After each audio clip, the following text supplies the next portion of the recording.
ሰላም ጤና ይስጥልኝ ውድ ተመልካቾቻችን፣ ይህ ዞትር ከሰላሌ ዩኒቨርሲቲ ኮምፕሬሄንሲቭ ስፔሻላይዝድ ሆስፒታል የሚቀርብላችሁ የጤና መረጃ ነው። እኔ ዶክተር ዳንኤል ባልቻ እባላለሁ። ጠቅላላ ሐኪምና በሰላሌ ዩኒቨርሲቲ ኮምፕሬሄንሲቭ ስፔሻላይዝድ ሆስፒታል ደርማቶሎጂ ዲፓርትመንት አባል ነኝ እና ዛሬ የምንማማረው ስለ አቶፒክ ደርማታይተስ ነው። አቶፒክ ደርማታይተስ ወይንም በተለምዶ ደግሞ የአለርጂ የቆዳ በሽታ ተብሎ የሚታወቀው በሽታ ነው። አቶፒክ ደርማታይተስ በአብዛኛው ጊዜ በቤተሰብና በዘር የሚተላለፍ ከፍተኛ የሆነ የማሳከክ ስሜት የሚያመጣ በማንኛውም እድሜ ክፍል ውስጥ ሊከሰት የሚችል የቆዳ በሽታ ነው። የአቶፒክ ደርማታይተስ ምን ያህል በማህበረሰባችን ውስጥ የተለመደ ነው ብለን ብናይ ከቦታ ቦታና ከሀገር ሀገርና ከዘር ልዩነት ቢኖረውም በህፃናት ላይ ብናየው በትንሹ ከ5 እስከ 20% ህፃናትን ያጠቃል ተብሎ ይታሰባል። ከትልልቅ ሰዎች አንፃር ደግሞ ብናየው በትንሹ ከ10 እስከ 14% ያሉ ትልልቅ ሰዎችን ያጠቃል ተብሎ ይታሰባል። ከ70% በላይ የሚሆኑት ማለትም ከመቶዎች 70 እጁን የሚሆኑት የዚህ በሽታ ተጠቂ ሰዎች ከዚህ በፊት በቤተሰባቸው ውስጥ ወይም በራሳቸው እንደዚህ አይነት በሽታ ተጠቅተዋል። አንደኛ ወይም ደግሞ ከዚህ አይነት በሽታ ጋር የሚገናኙ ሌሎች በሽታዎችን በእንግሊዘኛው አቶፒ የምንላቸው ማለትም የአስም በሽታ በተለምዶ ሳይነስ የምንለው ወይንም አለርጂክ ሪናይተስ የሚባለውን በሽታ እንዲሁም የተለያዩ በዘር የሚመጡ የቆዳ የማሳከክ በሽታዎችን ያሉባቸው ሰዎች በቤተሰባቸው ውስጥ አሉ ወይም እነሱ ተጠቅተዋል ማለት ነው። ከዚህ በተጨማሪ ደግሞ ቢያንስ አሁን ለምሳሌ አንድ ህፃን ልጅ ቤተሰብ ውስጥ ወይ እናቱ ወይ አባቱ ከሁለት አንዳቸው ከዚህ በፊት ይሄ በሽታ ካለባቸው ልጃቸው በዚህ በሽታ የመያዝ እድሉ ከሌላ ሰው አንፃር ስናይ በ2 እና በ3 እጥፍ የሚያድግ ሲሆን ሁለቱም እናትም ወይም አባትም በዚህ በሽታ የሚጠቁ ከሆነ ግን ከ3 እስከ 5 እጥፍ ይሆናል ማለት ነው።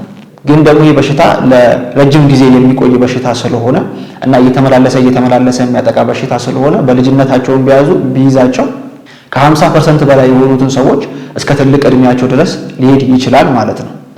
ለዚህ በሽታ የሚያጋልጠን ነገር ምንድነው ስለሚለው እናውራ።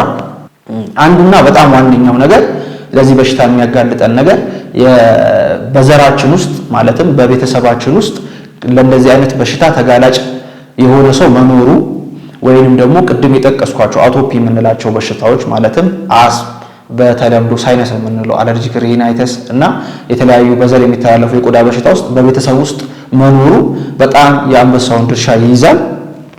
ከዛ በተጨማሪ ግን በአካባቢያችን ላይ ያሉ ሰውነታችን እንዲቆጣ መቀስቀስ አቅም ያላቸው ነገሮችን ተጋላጭ መሆናችን ማለትም ይሄ ከአካባቢው ከአየሩ ይነሳል።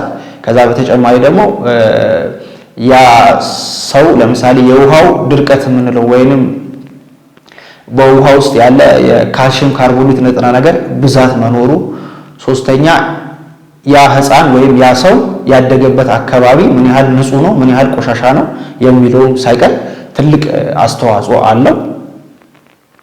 ድሮ የሚታሰበው በአካባቢያችን ላይ ያሉ እነኚህ የሰውነት ቁጣን አለርጂን የምንላቸው ማለት የሰውነት ቁጣን የሚጨምሩ ነገሮች ይቀሰቅሳሉ፣ ያነሳሉ ተብሎ ይታሰባል። ግን አሁን ላይ እንደዚህ አይነት የሚል ማስረጃ የለንም። ግን ኦልሬዲ የተነሳውን በሽታ የማባባስ አቅም አላቸው ማለት ነው። የዚህ በሽታ ዋና መለያው ምንድነው? ከፍተኛ የሆነ የቆዳ ማሳከክና የቆዳ መድረቅ ነው። እንዲሁም በቤተሰብ ውስጥ ከዚህ በፊት እንደዚህ አይነት በሽታ ካለበት ቤተሰብ ውስጥ ያለበት ሰው እነኚህ ሁለቱ ምልክቶች ካለው ይህን በሽታ መጠርጠር ግዴታ ነው ማለት ነው። ከዛ በተጨማሪ የሚያሳክክበት ቦታና የሚያሳክክበት ሁኔታ ከእድሜ ይለያል። ለምሳሌ ከ2 ዓመት በታች የሆኑ ህፃናት ላይ በጣም በተለምዶ ፊታቸው ላይ ራስ ቅላቸው ላይ እና እግርና እጆቻቸው ላይ በጣም የሚበረታ ሲሆን ከ2 ዓመት በላይ ያሉ ህፃናትና ትልልቅ ሰዎች ላይ ግን የማጠፊያ አንጓዎች ላይ በጣም ይበረታል። ማለትም አንገት ላይ፣ የክንድ ማጠፊያ ላይ፣ የእጅና የጉልበት እንዲሁም የቁርጭምጭሚት ማጠፊያዎች ላይ ይሄ የማሳከክ ነገር ይነሳል ማለት ነው።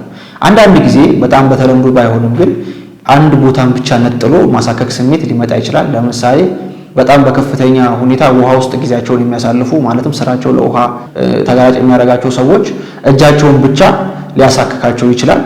የራሱ ስም አለው የተለየ እና አንዳንድ ጊዜ ደግሞ አይናቸው ዙሪያ ያሉ ቆዳዎችን ብቻ የሚያሳክካቸው ሰዎች አሉ። ሌላ ቦታ ንጹህ ሆኖ አፋቸው ዙሪያ ብቻ ላይ የሚከሰት አለ። ይህ እንዲሆኑ ሳለ ግን ከፍተኛ ኃይለኛ አይነት በሽታ በሚይዛቸው ጊዜ የበሽታው መጠን በጣም ኃይለኛ በሚሆንበት ጊዜ ሙሉ የሰውነታቸውን ክፍል ሊያጠቃልል ይችላል። ይሄ ማሳከክ ማለት ነው። ከማሳከኩ በተጨማሪ ያሉ ሌሎች ምልክቶች ምንድናቸው? አንደኛ ሽፍታዎችን መውጣት፣ ከሽፍታው በስተጀርባ ያሉ በሰውነት መቆጣት የሚመጣ አሁን ቀያይ ሰዎች ላይ የሰውነት መቅላት፣ የቆዳ መቅላት፣ ያ ሰውዬ ጥቁር ከሆነ በቀለሙ ግን የቆዳው ከሌላው አካል በተለየ መልኩ የመጥቆር ስሜት በእንግሊዘኛው ኢራይቲማ የምንለው ማለት ነው። ከዛ በተጨማሪም ደግሞ ውሃ ያዘሉ ጥናንት እብጠቶች በቆዳ ላይ መነሳት በእንግሊዘኛው ቬሲክልስ የምንላቸው እና ይህም ሲበረታ እና ሲታከክ ሊፈነዱና የፈነደው ፈሳሽ ቆዳቸው ላይ ደርቆ እነኚህ በሽተኞች ቆዳ ላይ ደርቆ ልናይ እንችላለን።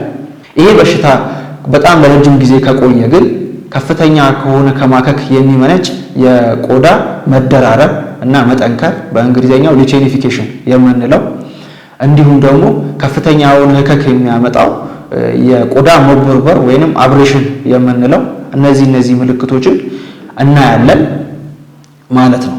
እነኚህ የአቶፒክ ደርማታይተስ ወይንም በተለምዶ የአለርጂክ ህከክ በሽታ ምልክቶች ናቸው። እንደዚህ አይነት ምልክቶችን ካየ እንዴት አድርገን ማስቀረት እንችላለን የሚለውን እናያለን። አንደኛና ዋነኛው ነገር ቅድም እንዳልኳችሁ ከፍተኛ የሆነ ማሳከክና የቆዳ መድረቅ ነው። ስለዚህ እኛም ትኩረት ሰጥተን መስራት ያለብን ያ ቆዳ እንዳይደርቅ ነው ማለት ነው። አንደኛ እንዴት ነው የምናደርገው? ከ2 ዓመት በታች የሆኑ ህጻናት ላይ እንደዚህ አይነት ምልክቶች እየታዩ ከሆነ ልጆቹን የምናስወስዳቸውን የሻወር መጠን መቀነስ፣ በሳምንት ወደ 2 እና 3 መቀነስ፣ የምንጠቀመው ሳሙና ያለው የአረፋ መጠን ዝቅተኛ የሆነ ሳሙና መጠቀም። ከዛ በተጨማሪ ደግሞ ወዲያው ከሻወር እንደወጡ ልጆቹ ሰውነታቸውን እንደታጠቡ ቅባቶችን መጠቀም፣ ቆዳ አለስላሽ ቅባቶችን ኢሚሊየንት እና ሞይስቸራይዘር የሚባሉት በእንግሊዘኛ ማለት ነው። እነኚህን መጠቀም ነው። እነኚህን በቀላሉ ማግኘት እንችላለን ከአካባቢያችን።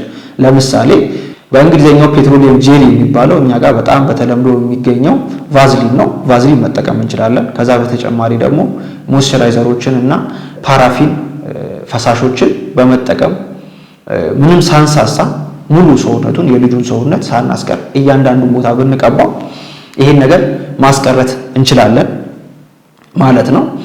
ይሄም አልፎ እንዲህ እያደረግን ግን ምልክቶቹ በጣም እየበረቱ የሚመጡ ከሆነ ወይም የማይሻሉት ከሆነ ጤና ተቋም ማድረሱና በሚቀርቡ መድኃኒቶች መዳን የሚችል በሽታ ነው።